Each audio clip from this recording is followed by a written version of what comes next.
It began with a calendar entry that should never have existed outside palace walls. Within hours, whispers spread through royal circles that details of Catherine's private schedule had appeared in places they had no business being. What looked like an administrative mistake quickly became something much darker, and by nightfall, Prince William reportedly made a decision that stunned even veteran palace staff. Before we go deeper into what this really means for the royal family, make sure to subscribe so you don't miss a single update.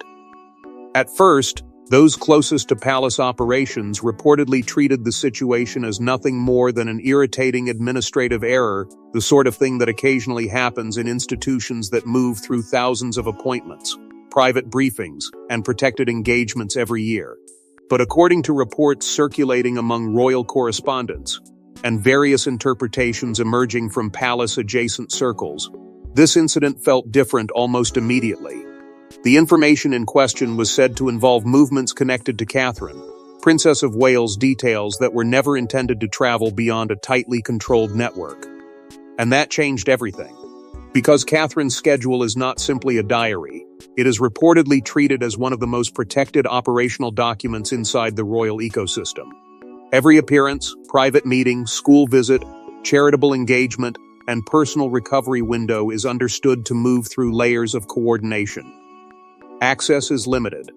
Distribution is controlled. Timing is deliberate. So when fragments of those movements allegedly surfaced outside their approved channels, concern spread quietly but fast. Reports suggest the first signs came through routine administrative checks. Nothing dramatic. Nothing public.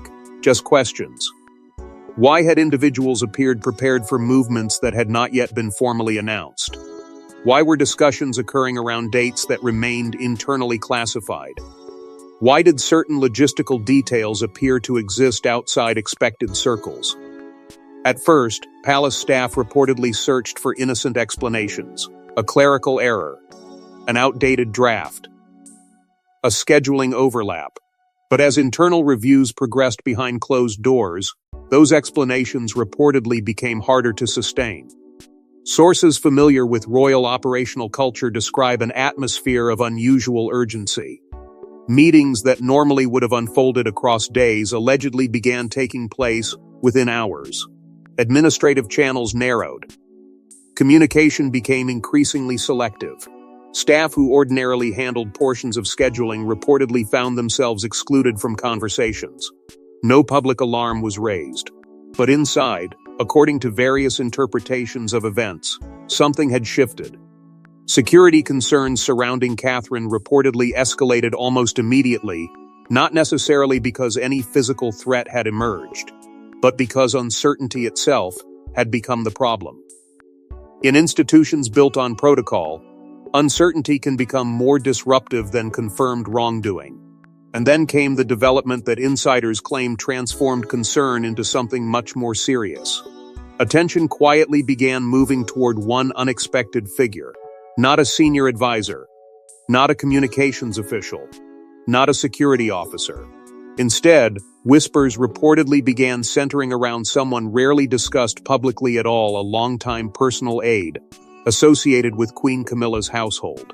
No formal accusations surfaced. No public statements identified misconduct. But according to palace observers and circulating administrative interpretations, questions reportedly emerged around proximity, access pathways, and overlapping operational visibility between royal offices. That alone was enough to send tension through the corridors. Because royal households may appear united from the outside, but internally they remain structured through carefully protected boundaries. Information exists in layers. Access exists in layers. Trust exists in layers. Cross one boundary accidentally, and procedures follow. Cross one repeatedly, and people begin asking different questions. It was around this point, according to reports, that Prince William became personally involved. That detail drew attention. Observers of royal operations have long noted that William is often described as measured, controlled, and reluctant to escalate internal issues publicly, which made accounts of his reported response stand out even more. Sources claim reviews accelerated. Internal conversations narrowed further. Decisions that ordinarily moved through administrative channels reportedly began reaching his desk directly. Staff, according to insider interpretations, started sensing something deeper than a scheduling issue. Not panic, not scandal, but rupture. A feeling that whatever had happened had touched something far more sensitive than a misplaced calendar entry. And by the end of that day, palace circles reportedly understood one thing clearly. This was no longer about who saw Catherine's schedule. It was becoming about who was allowed to see it in the first place. But the leak itself wasn't the real shock. The question was who had access, and why. Royal households run on silence, schedules, and trust. Break one of those rules, and the entire machine begins to shake. What had started as quiet concern inside administrative corridors was no longer being treated as an isolated mistake. According to reports and various interpretations emerging from palace observers, the discovery of Catherine's leaked movements triggered a second, more uncomfortable realization. This could not simply be explained by coincidence. Not because of what appeared outside palace walls, but because of what had to happen inside them for that information to exist in the first place. Those familiar with the structure of royal operations often describe schedules as more than calendars. They are protective maps. They determine who knows where senior royals will be, when engagements become public, how private time is shielded, and how the institution controls unpredictability. For Catherine in particular, whose public role reportedly expanded while maintaining unusually guarded personal boundaries, that schedule carried even greater sensitivity, and that meant access mattered. Reports suggest Catherine's movements did not pass through one office alone. Instead, they moved through overlapping systems: private secretaries, household coordinators, communications personnel, security teams, transportation planners, and selected administrative staff. Layers existed for a reason. No single person was supposed to see everything. That structure had always been viewed as protection. But now, some reportedly feared it had become vulnerability. According to insiders and various interpretations circulating among palace circles, internal access logs quietly became the center of attention. No announcements, no visible inquiries, just administrators reviewing timestamps, permissions, approvals, and patterns that normally attracted no attention at all. Questions reportedly began multiplying. Who opened documents? When were schedules viewed? Which versions existed? Who requested updates? Who received information they technically didn't need? People who had spent years operating in invisible efficiency suddenly found routine actions carrying unexpected weight. Sources suggest the atmosphere changed quickly. Conversations became shorter. Email chains reportedly narrowed. Requests that once took minutes allegedly required approval. Even harmless interactions began attracting second looks. Not because anyone had been accused, but because uncertainty itself had become impossible to ignore. And as administrative circles traced pathways of information, something more uncomfortable reportedly emerged. Boundaries. Royal households operate under formal separation despite appearing unified publicly. Different offices serve different principles. Information may overlap, but authority rarely does. Those lines are understood, respected, and rarely questioned, which is why reports of potential cross-household visibility reportedly created immediate discomfort. No one publicly suggested wrongdoing. No official statements described misconduct. Yet insiders whisper that concern wasn't centered on one individual, it was centered on process. Had information crossed into spaces it was never intended to enter? Were informal channels becoming too comfortable? Had proximity gradually replaced protocol? Those questions, according to reports, became impossible to dismiss. And somewhere inside that growing uncertainty, attention reportedly returned once again to the same uncomfortable point of discussion: connections linked to Camilla's household structure. Still, interpretations remained careful. No public confrontation. No direct blame. Only growing tension. Because once trust becomes the subject, every interaction starts looking different. Observers say this may explain why Prince William's reported involvement became increasingly noticeable. By most accounts, William has long favored controlled responses and institutional discipline over public reaction. But insiders suggest this situation felt different.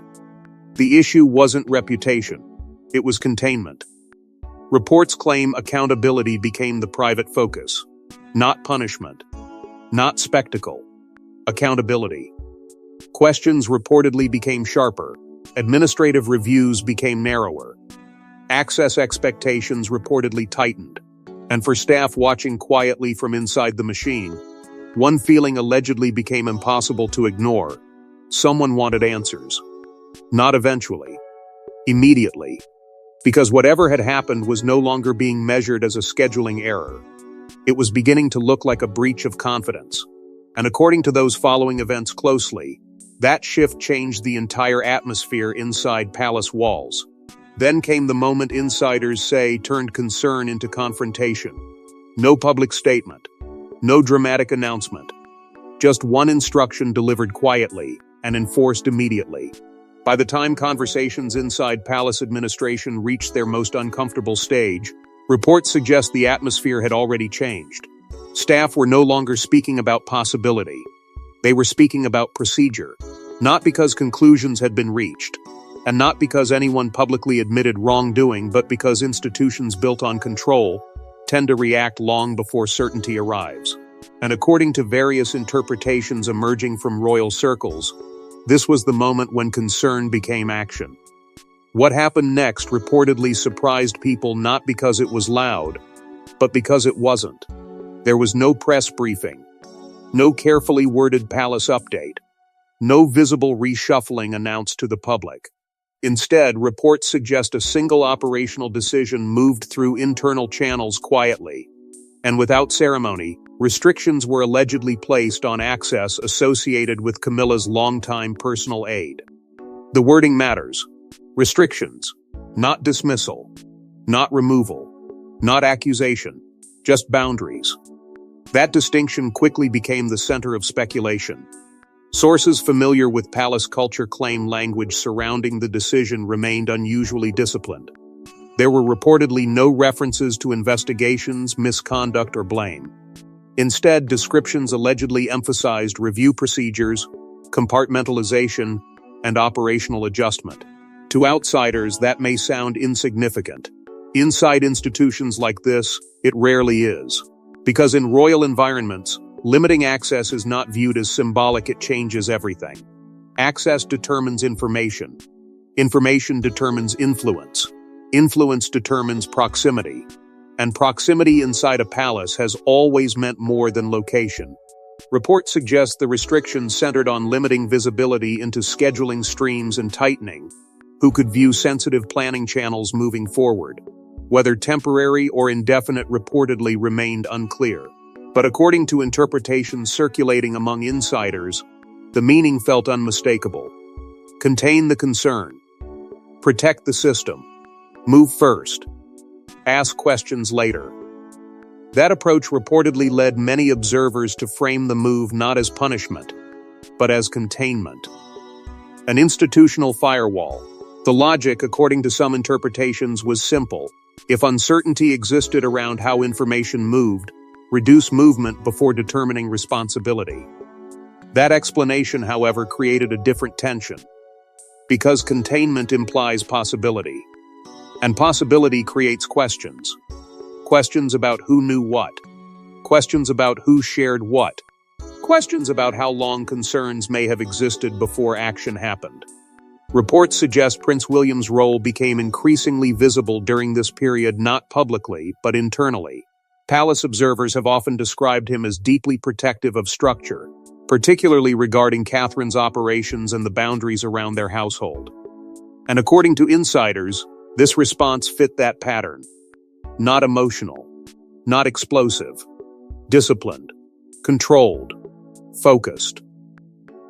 Internal interpretations reportedly framed William's position less as defending individuals and more as defending operational boundaries. The issue, according to those readings, was not household politics, it was preserving confidence in the system itself. Still, even measured decisions create consequences. Sources suggest senior staff were caught off guard by the speed. Not because protocol reviews are unusual, but because reviews that reach visible access restrictions tend to signal something deeper than routine concern. Conversations reportedly became more cautious. Interactions became more deliberate. People began paying attention not only to what they handled, but who else handled it. And quietly, another uncomfortable thought began spreading. If access could change this quickly, had concerns been building longer than anyone realized? That question reportedly lingered in every interpretation that followed. Because once trust becomes visible, people start looking backward, not forward. And that is when speculation reportedly expanded beyond one aide, one office, and one decision. Because if one boundary had to be reinforced so quickly, observers began asking something much harder to answer, yet removing one aide raised a larger question. How much did others already know? For observers watching closely, Catherine's public composure only deepened the mystery. Because while conversations around access restrictions and administrative boundaries continued to circulate quietly behind palace walls, something else began drawing attention, and in some ways it felt even harder to explain. Catherine appeared unchanged. No dramatic adjustments, no visible response, no attempt to answer speculation. And according to reports and various interpretations from royal commentators, that silence became part of the story. People often misunderstand the role Catherine occupies inside the modern monarchy. Public appearances may seem simple from the outside: meet people, attend events, continue the schedule, but those familiar with royal operations frequently describe the Princess of Wales as someone whose position depends on consistency. Her public image is not built around reaction. It is built around steadiness, which meant that if disruption existed privately, composure publicly became expected. Still, observers began noticing what wasn't being said. Reports suggest scheduling procedures surrounding Catherine quietly became more controlled in the period that followed. Not publicly announced, not acknowledged. Just subtle operational changes interpreted by those who follow royal logistics closely. Appearances reportedly became more deliberate. Timelines allegedly became tighter. Information distribution appeared narrower. Routine engagements seemed increasingly insulated. None of that proves anything on its own. But institutions often communicate through patterns long before they speak through statements. And according to insider interpretations, those patterns became difficult to ignore. At the center of it all remained a difficult reality. Catherine has spent years balancing public visibility with unusually guarded personal boundaries. Her role requires access, familiarity, and connection, while simultaneously demanding privacy that few public figures can realistically maintain. That contradiction has always existed. But moments of uncertainty make it harder to carry. Reports suggest increased caution began extending beyond schedules themselves. Conversations around appearances reportedly became more measured. Administrative teams allegedly became more selective. Not because public duties stopped, but because predictability became something to protect. And throughout all of it, Catherine reportedly continued presenting calm, which to many observers only intensified speculation. Because calm under pressure can mean confidence, but it can also mean discipline. Media conversations reportedly split quickly. Some interpretations dismissed the situation entirely, describing normal operational adjustments inside a large institution. Others began asking whether unusual silence itself had become meaningful. Why no clarification? Why no visible response? Why did the palace appear willing to absorb speculation rather than shut it down? Questions multiplied. Answers didn't, and somewhere inside that growing silence, attention increasingly turned toward William. Reports suggest observers began noting what they interpreted as a more protective posture around Catherine. Not dramatic, not performative, but deliberate. His approach, according to palace commentators, appeared increasingly focused on preserving boundaries rather than engaging narratives. Not defending headlines, defending structure. That distinction mattered. Because protecting Catherine in this context was never interpreted simply as protecting a person. It became symbolic. Protect the schedule, protect the privacy, Protect the institution that depends on both. And perhaps that was why the silence remained intact. No denials, no declarations, just continuation. Because royal stability has often depended less on explaining pressure than surviving it. Still, insiders whisper that survival may not have been the only goal. Some began wondering whether maintaining calm publicly allowed something else to happen privately. Whether the real priority was never controlling headlines, but controlling confidence. Because as observers focused on Catherine's composure, others quietly started asking a more uncomfortable question. What if this had stopped being about individuals entirely? But the deeper story, insiders whispered, wasn't personal, it was institutional. No accusations were made publicly, but absence of comment became its own form of communication. By this stage, the conversation surrounding access restrictions had already escaped the narrow world of schedules and administrative controls. Quietly, almost inevitably, attention shifted toward a more delicate question. What did this mean for Queen Camilla's position inside the broader structure of the monarchy? And according to reports and various interpretations from royal observers, that question was handled with extraordinary caution. Because one distinction reportedly became important almost immediately. Households are not individuals. Staff are not principals. Access is not ownership. For all the speculation surrounding restrictions tied to a longtime aide, no public suggestion emerged that Camilla herself had directed, approved, or even known of anything being discussed internally. Palace watchers repeatedly emphasized that royal offices operate through networks of staff, overlapping responsibilities, inherited structures, and administrative relationships that often function independently of the figures they serve. That distinction mattered, not only because of fairness, but because of what happens inside institutions, when lines between households begin to blur. Reports suggest efforts quietly intensified to reduce tension, before narratives hardened into factions. Administrative language allegedly became more careful. Internal communication reportedly narrowed further. Observers interpreted the silence not as avoidance, but as containment. Keep households separate. Keep interpretation limited. Keep the institution ahead of personalities. Still, institutions carry memory, and royal history has never been untouched by sensitivity surrounding competing offices. Long before this moment, commentators had often described the modern monarchy as operating through parallel centers of influence, each household, with its own advisors, routines, priorities, and internal loyalties. Publicly unified, privately distinct. Usually those arrangements remain invisible, but moments of pressure make invisible structures easier to notice. Reports suggest the discussion slowly evolved away from schedules entirely, and toward something more abstract and more difficult. Influence.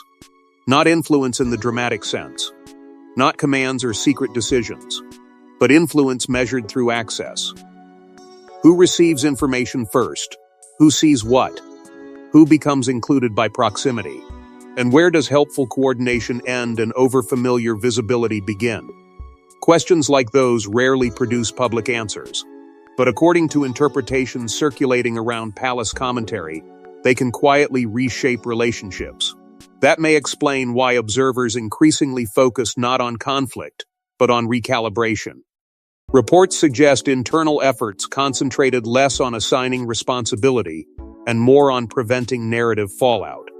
No one appeared eager to create winners and losers. The priority, according to some readings, was preserving operational confidence before speculation created permanent damage. That required restraint, and restraint can sometimes look cold. No dramatic corrections, no visible distancing, no declarations of loyalty, only silence and small signals. Yet people notice small signals. Palace watchers reportedly began interpreting subtle shifts in tone, communication, and emphasis. Some described a renewed focus around William and Catherine's household autonomy. Others interpreted events as evidence of a broader institutional adjustment already underway. Not conflict. Realignment. Because underneath every headline sat an uncomfortable tension modern monarchies constantly manage. Unity versus autonomy. Appear united. Operate independently. Support one another.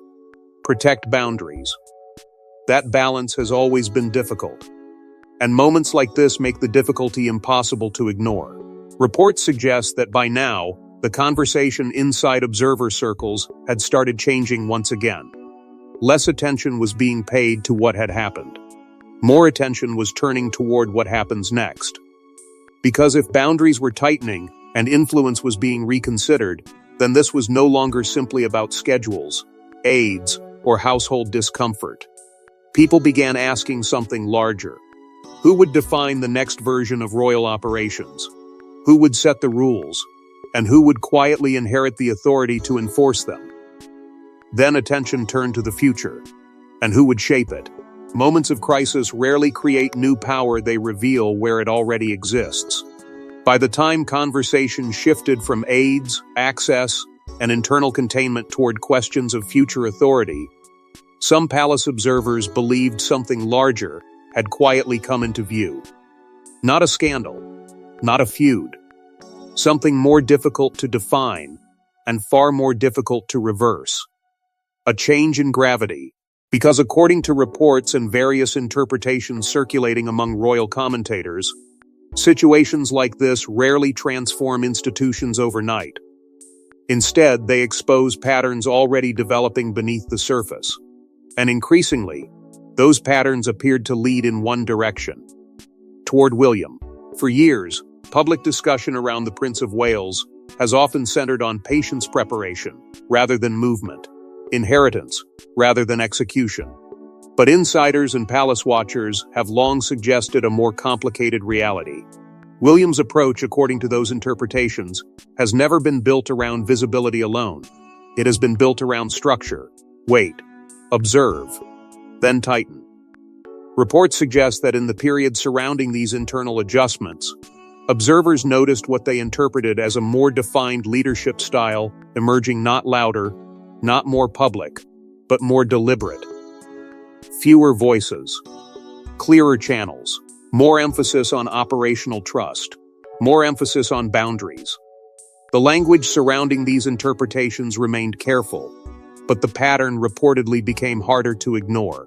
Consolidation, not of titles, of confidence.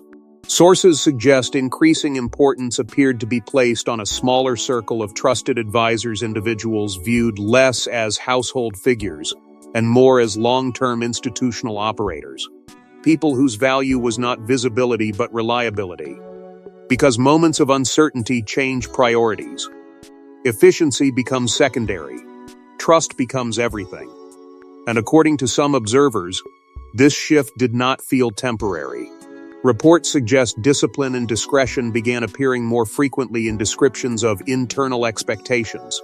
Not secrecy for its own sake, not control for appearance, but controlled access, controlled communication, controlled confidence. The principle seemed simple. Fewer unnecessary pathways mean fewer unnecessary questions. To some commentators, the strategy reportedly invited comparisons to earlier generations of royal management periods, when households operated through tighter internal circles and authority moved quietly rather than publicly. Different era. Same instinct. Protect continuity. Protect legitimacy.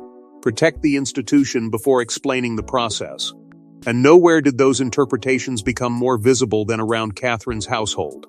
Reports suggest observers increasingly described her operation as becoming more insulated, not withdrawn from public life, but more protected internally. Scheduling procedures reportedly appeared more refined. Visibility allegedly became narrower.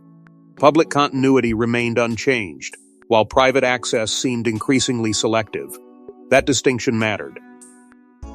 Because insulation is not isolation, it is prioritization. And in royal systems, prioritization often reveals what leadership values most. Some palace watchers began interpreting all of this as more than a response to one moment. They described signals of transition, not constitutional, generational. The sense that authority inside the monarchy may already be adapting to future realities long before official change ever arrives. No declarations announced that. No ceremony confirmed it. But institutions rarely wait for transitions to begin preparing for them. They prepare quietly, years in advance. That possibility reportedly reshaped the conversation again. Less attention turned toward who had been restricted. More attention shifted toward who appeared increasingly comfortable defining the rules. Because once operational authority becomes visible, people begin imagining the future. And according to some interpretations, the future image taking shape appeared disciplined, controlled, and increasingly centered around fewer points of trust, not because power had changed hands, but because confidence already had. And with every boundary reinforced, one message became impossible to ignore. Royal life survives scandal. What it struggles to survive is uncertainty, because scandals, despite appearances, eventually become familiar. Headlines fade, narratives shift, public attention moves. Institutions built over centuries know how to absorb criticism, withstand noise, and continue moving forward. Uncertainty is different.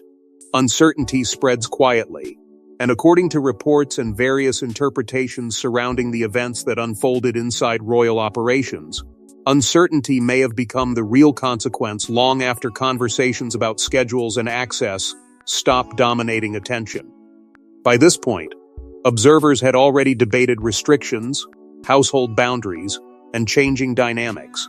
But beneath all of those discussions sat a more uncomfortable reality. Confidence inside institutions depends on people believing limits still mean something. Because confidentiality inside the monarchy is often misunderstood. To many people outside palace walls, privacy can look like image management. But those familiar with royal operations frequently describe confidentiality as infrastructure. It protects logistics. It protects family life. It protects continuity. And perhaps most importantly, it protects trust. Once people begin questioning whether protected information remains protected, every routine action starts carrying unnecessary weight. Reports suggest that internally, consequences may have extended far beyond whatever sparked the original concern. Not dramatic consequences. Human ones. Staff reportedly became more cautious. Conversations allegedly became more selective. Informal habits that once existed through familiarity may have started disappearing. People who had operated comfortably inside overlapping systems suddenly became more aware of boundaries. Not because they feared punishment, but because confidence had become fragile, and institutions notice fragility quickly. Sources familiar with royal culture often describe staff expectations using words that rarely appear in public coverage: discretion, reliability, continuity, restraint. Loyalty inside these systems is reportedly measured less by visibility and more by discipline. Know what you need. Protect what you know. Carry on. That culture works remarkably well until uncertainty enters. Because uncertainty changes incentives. People begin second-guessing themselves. They become careful not only with information but with one another. At the same time, public curiosity reportedly continued growing. Observers wanted explanations. Commentary searched for narratives. Speculation filled empty space. And yet the institution appeared to move in the opposite direction. Less explanation. More containment. That contrast created tension. Public life demands openness. Royal life survives through limits. The balance has never been easy. Some palace watchers reportedly began drawing comparisons to earlier periods in royal history, moments when controversy forced internal recalibration long after headlines disappeared. Different names, different circumstances. Same lesson. Trust rarely breaks dramatically. It erodes quietly.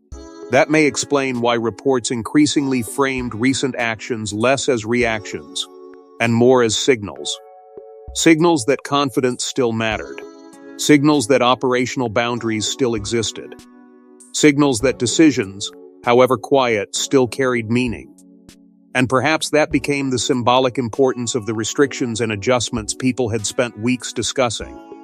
Not who was affected, not who appeared stronger, but the message underneath: when uncertainty appears, someone must show that standards still exist. Reports suggest rebuilding confidence internally may have become the quieter objective all along. Not restoring appearances, restoring certainty. Because institutions survive criticism, they survive speculation, they survive difficult periods. But they cannot function indefinitely if the people inside stop believing the system protects itself. And somewhere in that realization, the entire story reportedly began changing shape. What started as discussion about schedules became conversation about structure. What started as curiosity became reflection. What started as one unexplained moment became something larger. By the end, the story became less about one leak and more about what comes next. Palaces are built from stone, but they survive on trust. And perhaps that was the strange truth left behind after all the speculation, the silence, the restrictions, and the questions that never received public answers. Nothing appeared to collapse. No declarations shook the institution. No dramatic revelations arrived to close the story neatly. Yet according to reports and the many interpretations that followed, something had changed anyway. Not visibly, structurally. Because by the time the conversations quieted, people no longer seemed focused on discovering exactly where information traveled, or who knew what and when. Instead, attention shifted towards something more lasting, the realization that moments like this rarely end when headlines disappear. They leave traces, small adjustments, new habits, different expectations, and inside institutions built over generations, those traces can become the beginning of entirely new ways of operating. That was why so many observers reportedly returned to Prince William's role in the story. Not because of a speech, not because of a public declaration, but because of what people believed they saw in the response. Controlled movement, measured decisions, an emphasis on protection over explanation. According to interpretations emerging from royal commentary, William's image throughout this period increasingly reflected something larger than family loyalty. He was portrayed not simply as defending Catherine, but as defending the principles surrounding her role. Privacy, boundaries, order. Whether those interpretations prove lasting remains uncertain. But they revealed something important about expectations surrounding the future. People were no longer imagining leadership only through appearances. They were imagining it through decisions. And Catherine remained central to that conversation. Reports suggest her position moving forward became symbolic in ways that extended beyond schedules and public engagements. Through silence and continuity, observers interpreted her role as representing something increasingly valuable inside modern public life, the ability to remain visible without becoming fully accessible. That distinction matters. Because public trust and personal access are not the same thing. Perhaps that became one of the deeper lessons many took from the entire episode. The public may feel connected to institutions. That does not mean institutions can function without limits. Privacy is not secrecy. Hierarchy is not distance. And discipline is not necessarily punishment. Inside royal systems, those lines have always existed. Moments of pressure simply force people to notice them again. Reports suggest quiet shifts may continue long after public attention moves elsewhere. Procedures evolve. Communication changes. Expectations become clearer. Not through announcements, but through practice. That process is rarely dramatic, but it can redefine culture. And if that happened here, then the consequences may never fully appear in public at all. Because institutions often reveal their future quietly, through who is trusted, through who is included, through who receives responsibility. That leaves one final tension still hanging over everything that came before. How do you preserve loyalty without allowing familiarity to weaken boundaries? How do you maintain authority without losing connection? How do you modernize without surrendering structure? Those questions may remain unanswered, but perhaps they were always the real story. Not one aide, not one decision, not one week of speculation, but the constant balancing act required to protect both family and institution at the same time. And in that sense, the aftermath may matter more than the event itself. Because long after conversations fade and narratives change, institutions remember. and people remember who stepped forward when certainty became difficult. And in the silence that followed, one lesson seemed to echo through every corridor of royal life. Access may open doors, but trust decides who remains inside. Thanks for watching.